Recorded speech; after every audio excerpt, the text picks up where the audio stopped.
Reading through the Bible in a year, January 22nd, Genesis 23, Matthew 22, Nehemiah chapter 12, and Acts chapter 22.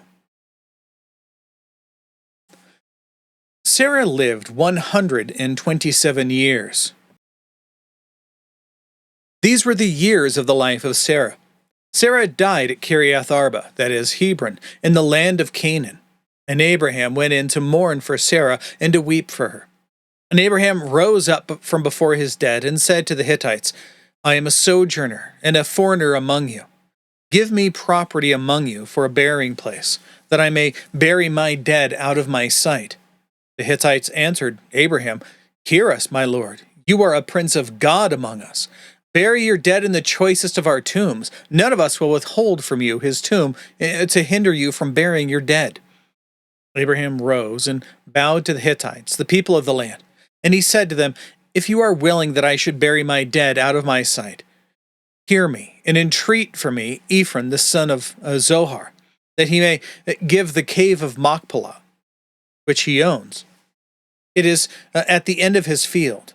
For the full price let him give it to me in your presence as property for a burying place. Now Ephron was sitting among the Hittites, and Ephron the Hittite answered Abraham in the hearing of the Hittites, Of all who went in at the gate of his city, No, my lord, hear me. I give you the field. I give you the cave that is in it. In the sight of the sons of my people I give it to you. Bury your dead. Then Abraham bowed down before the people of the land, and said to Ephron in the hearing of the people of the land, But if you will, hear me. I give the price of the field.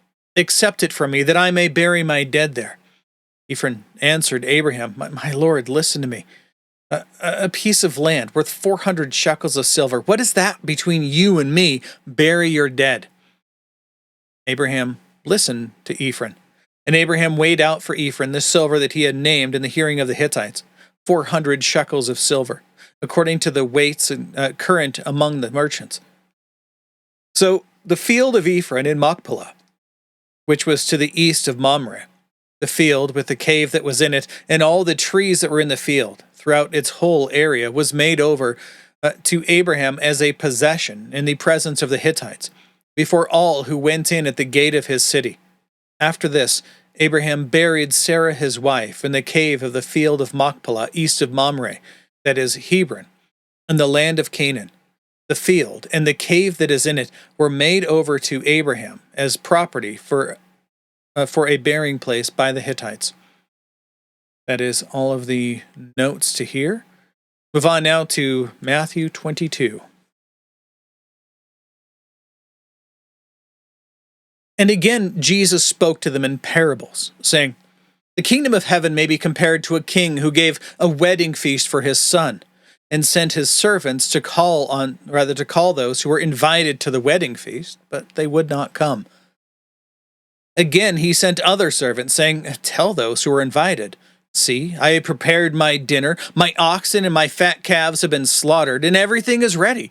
Come to the wedding feast. But they paid no attention and went off, one to his farm, another to his business, while the rest seized his servants, treated them shamefully, and killed them. The king was angry, and he sent his troops and destroyed those murderers and burned their city. Then he said to his servants, The wedding feast is ready, but those invited were not worthy. Go, therefore, to the main roads, and invite to the wedding feast as many as you find. And those servants went out into the roads and gathered all whom they found, both bad and good. So the wedding hall was filled with guests. But when the king came in to look at the guests, he saw that there was a man there who had no wedding garment. And he said to him, Friend, how did you get in here without a wedding garment? He was speechless. Then the king said to the attendants, Bind him hand and foot, and cast him into the outer darkness. In that place there will be weeping and gnashing of teeth. For many are called, but few are chosen. I'm going to read the note on this one here, because it's pretty important. So the man who had no wedding garment, this is from the ESV Study Bible. Everyone was invited, but proper wedding attire was still expected. There were two possibilities with what this means. Firstly, There is some evidence in the ancient world for a king supplying garments for his guests. This is seen in Genesis 45:22 and in Esther 6, verses 8 through 9. And more broadly, there is in the story of God clothing his unworthy people in beautiful garments. Ezekiel 16:10 through 13. Jesus could thus be alluding to imputed righteousness, which Paul elaborates later, Romans 3 and 4. Thus, by not wearing the garments provided, this guest has highly insulted the host. Secondly, the wedding garment may refer to a clean garment, symbolizing evidence of righteous works. In either case, the man lacks something that is essential for being accepted at the wedding feast. Verse 15. Then the Pharisees went out and plotted how to entangle him in his words. And they sent their disciples to him, along with the Herodians, saying, Teacher, we know that you are true and teach the way of God truthfully, and you do not care about anyone's opinion, for you are not swayed by appearances. Tell us then what you think. Is it lawful to pay taxes to Caesar or not? If they catch him in this, well, then the Romans will destroy him. But Jesus, aware of their malice, said, Why put me to the test, you hypocrites? Show me the coin for the tax. And they brought him a denarius. And Jesus said to them, Whose likeness and inscription is this? And they said, Caesar's. And he said to them, Therefore render to Caesar the things that are Caesar's, and to God the things that are God's. They heard it, they marveled, and they left him and went away. Well, what does this mean? I'll just read the note on it. I have a thing I normally do, but I'll do it again when we come through this again in about 6 months. Let me go and read the text. Again, from the ESV Study Bible. Jesus is not establishing a political kingdom in opposition to Caesar, so his followers should pay taxes and obey civil laws. There are matters that belong to the realm of civil government, and there are matters that belong to God's realm.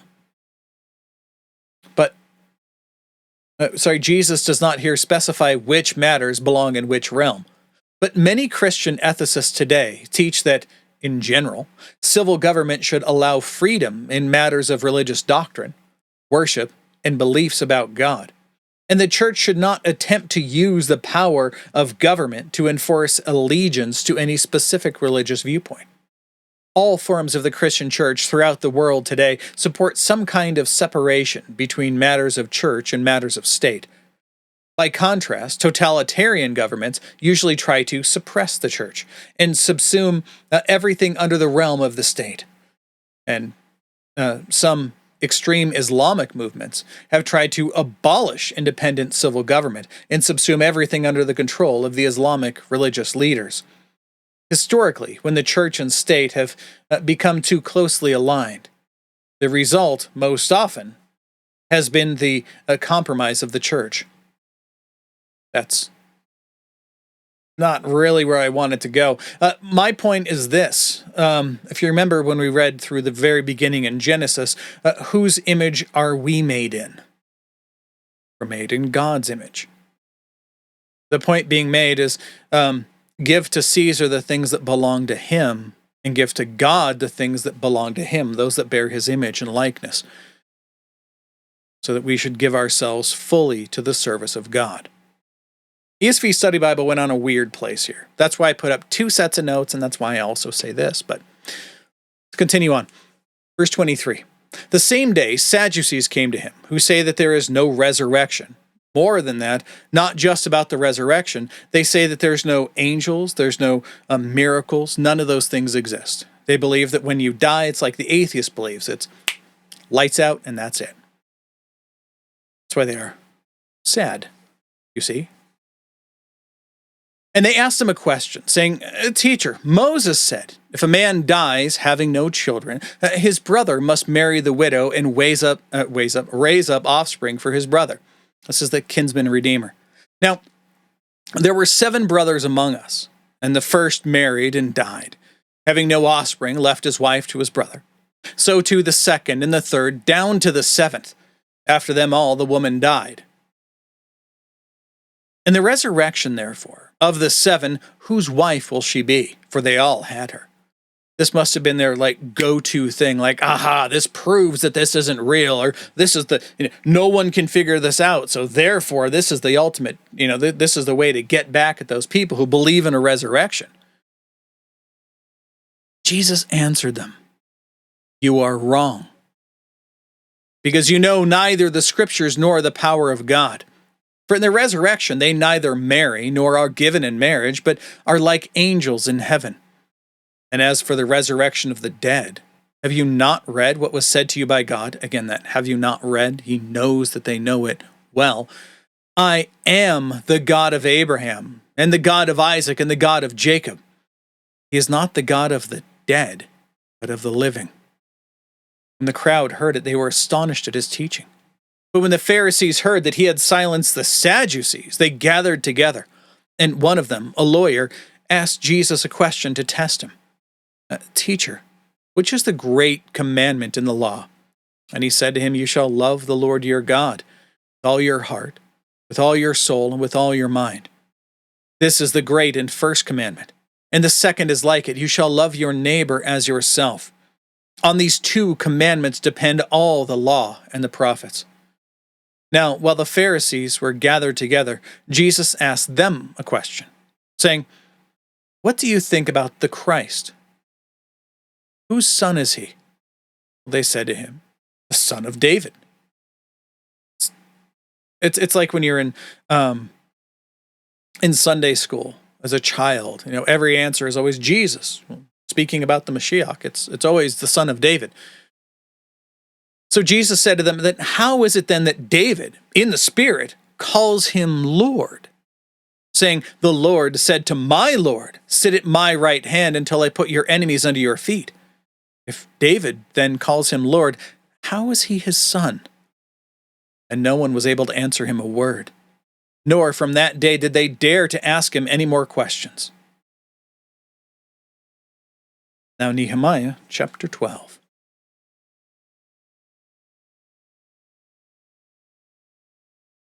These are the priests and the Levites who came up with Zerubbabel, the son of Shealtiel, and Jeshua, Sariah, Jeremiah, Ezra, Amariah, Maluk, Hattush, Shechaniah, Rehum, Meremoth, Edo, Ginnethoi, Abijah, Mijamin, Maadiah, Bilgah, Shemaiah, Joirib, Jediah, Salu, Amok, Hilkiah, Jediah. These were the chief of the priests and of their brothers in the days of Jeshua. And the Levites, Jeshua, Benui, Kadmiel, Sherebiah, Judah, and Mattaniah, who with his brothers was in charge of the songs of thanksgiving. And Bakbukiah and Uni and their brothers stood opposite them in the service. And Jeshua was the father of Joachim. Joachim was the father of Eliashib, Eliashib the father of Joiada, Joiada the father of Jonathan, Jonathan the father of Jaddua. And in the days of Joachim were priests, the heads of fathers' houses, of Sariah, Moriah, of Jeremiah, Hananiah, of Ezra, Meshullam, of Amariah, Johanan, of Malukai, Jonathan, of Shebaniah, Joseph, of Harim, Adnah, of Marioth, Helkai, of Edo, Zechariah, of Ginnethon, Meshullam, of Abijah, Zikri, of Miniamin, of Modiah, Piltai, of Bilgah, Shemua, of Shemaiah, Jehonathan, of Joirib, Mattanai, of Jediah, Uzi, of Salai, Kalai, of Amok, Eber, of Hilkiah, Hashabiah, of Jediah, Nethanel. In the days of Eliashib, Joiada, Johanan, and Jaddua, the Levites were recorded as heads of fathers' houses. So too were the priests in the reign of Darius the Persian. As for the sons of Levi, the heads of fathers' houses were written in the book of the Chronicles until the days of Johanan the son of Eliashib. And the chiefs of the Levites, Hashabiah, Sherebiah, and Jeshua the son of Kadmiel, with their brothers who stood opposite them, to praise and to give thanks, according to the commandment of David, the man of God, watch by watch. Mattaniah, Bakbukiah, Obadiah, Meshullam, Talmon, and Akub were gatekeepers standing guard at the storehouses of the gates. These were in the days of Jehoiakim, the son of Jeshua, son of Jozadak, in the days of Nehemiah, the governor and of Ezra, the priest and the scribe. At the dedication of the wall of Jerusalem, they sought the Levites in all their places, to bring them to Jerusalem to celebrate the dedication with gladness, with thanksgivings, and with singing, with cymbals, harps, and lyres. And the sons of the singers gathered together from the districts surrounding Jerusalem, and from the villages of the Netophathites, also from Beth Gilgal, and from the region of Geba and Asmaveth, for the singers had built for themselves villages around Jerusalem. And the priests and the Levites purified themselves, and they purified the people and the gates and the wall. Then I brought the leaders of Judah up onto the wall, and appointed 2 great choirs that gave thanks. One went to the south on the wall to the dung gate, and after them went Hoshea and half of the leaders of Judah, and Azariah, Ezra, Meshullam, Judah, Benjamin, Shemaiah, and Jeremiah, and certain of the priest's sons with trumpets, Zechariah the son of Jonathan, and Shemaiah, son of Shemaiah, son of Mattaniah, son of Micaiah, son of Zakur, son of Asaph, and his relatives, Shemaiah, Azarel, Milalai, Gilalai, Maai, Nethanel, Judah, and Hanani, with the musical instruments of David, the man of God. And Ezra the scribe went before them. At the fountain gate they went up straight before them by the stairs of the city of David, at the ascent of the wall, above the house of David to the water gate on the east. The other choir of those who gave thanks went to the north, and I followed them with half of the people on the wall above the tower of the ovens to the broad wall, and above the gate of Ephraim, and by the gate of Yeshana, and by the fish gate, in the tower of Hananel, in the tower of the 100 to the sheep gate. And they came to a halt at the gate of the guard. So both choirs of those who gave thanks stood in the house of God, and I and half of the officials with me. And the priests Eliakim, Maaseiah, Miniamin, Micaiah, Elioenai, Zechariah, and Hananiah with trumpets. And Maaseiah, Shemaiah, Eleazar, Uzi, Jehonathan, Malchijah, Elam, Ezer, and the singers sang with Jezrahiah as their leader. And they offered great sacrifices that day and rejoiced, for God had made them rejoice with great joy. The women and the children also rejoiced, and the joy of Jerusalem was heard far away. On that day, men were appointed over the storerooms, the contributions, the firstfruits, and the tithes, to gather into them the portions required by the law for the priests and for the Levites according to the field of the towns. For Judah rejoiced over the priests and over the Levites who ministered. And they performed the service of their God and the service of purification, as did the singers and the gatekeepers, according to the command of David and his son Solomon. For long ago, in the days of David and Asaph, there were directors of the singers, and there were songs of praise and thanksgiving to God. And all Israel, in the days of Zerubbabel and in the days of Nehemiah, gave the daily portions for the singers and the gatekeepers, and they set apart that which was for the Levites, and the Levites set apart that which was for the sons of Aaron. Let's conclude today in Acts chapter 22.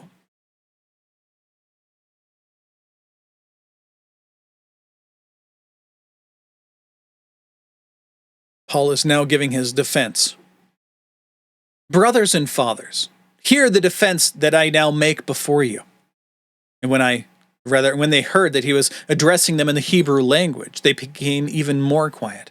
And he said, I am a Jew, born in Tarsus in Cilicia, but brought up in this city, educated at the feet of Gamaliel, according to the strict manner of the law of our fathers, being zealous for God, as all of you are this day. I persecuted this way, we talked about that term before, to the death, binding and delivering to prison both men and women, as the high priest and the whole council of elders can bear me witness.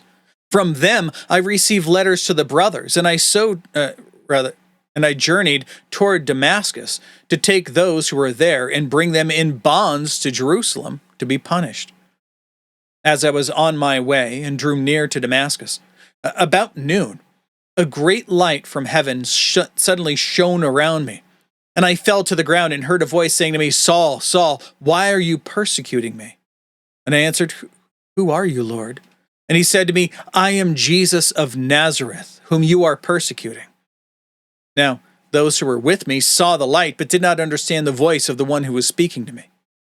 And I said, What shall I do, Lord? And the Lord said to me, Rise and go to Damascus, and there you will be told all that is appointed for you to do. Since I could not see because of the brightness of that light, I was led by the hand by those who were with me, and came into Damascus. And one Ananias, a devout man according to the law, well spoken of by all the Jews who live there, came to me, and standing by me said to me, Brother Saul, receive your sight. At that very hour I received my sight and saw him. And he said, The God of our fathers appointed you to know his will, and to see the righteous one, and to hear a voice from his mouth. For you will be a witness for him to everyone of what you have seen and heard. And now, why do you wait? Rise and be baptized, and wash away your sins, calling on his name.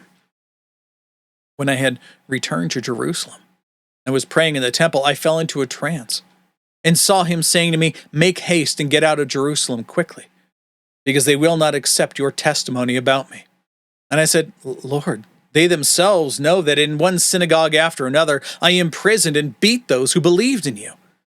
And when the blood of Stephen, your witness, was being shed, I myself was standing by and approving and watching over the garments of those who killed him. And he said to me, Go, for I will send you far away to the Gentiles. Remember, a Gentile is anybody who's not a Jew. Up to this word, they listened to him. Then they raised their voices and said, Away with such a fellow from the earth, for he should not be allowed to live. Why? Because he said that the God of their fathers was offering salvation they were promised to the Gentiles. And as they were shouting and throwing off their cloaks and flinging dust into the air, the tribune ordered him to be brought into the barracks, saying that he should be examined by flogging, to find out why they were shouting against him like this. But when they had stretched him out for the whips, Paul said to the centurion who was standing by, Is it lawful for you to flog a man who is a Roman citizen and uncondemned? When the centurion heard this, he went out to the tribune and said to him, What are you about to do? For this man is a Roman citizen. So the tribune came and said to him, Tell me, are you a Roman citizen? He said, Yes. Tribune said, Well, I bought this citizenship for a large sum. Paul said, But I'm a citizen by birth. So those who were about to examine him, as in whip him, withdrew from him immediately. And the tribune also was afraid, for he realized that Paul was a Roman citizen and that he had bound him, taking his own life into his hands here. I'm going to read the note on this from the Reformation Study Bible because it's good. Paul appeals again to his Roman citizenship, knowing that he is about to be punished without trial. Roman citizenship was highly prized, usually given to those of high position or those who would perform some valuable service to the state. It was then passed on to one's family, as in Paul's case, since he is a citizen by birth. Verse 30. But on the next day, desiring to know the real reason why he was being accused by the Jews, he unbound him and commanded the chief priests and all the council to meet. And he brought Paul down and set him before them. Get to that story. Mañana. All right, that is all the reading for today and all the notes. God willing, we'll be back tomorrow. Behold, the word of the Lord.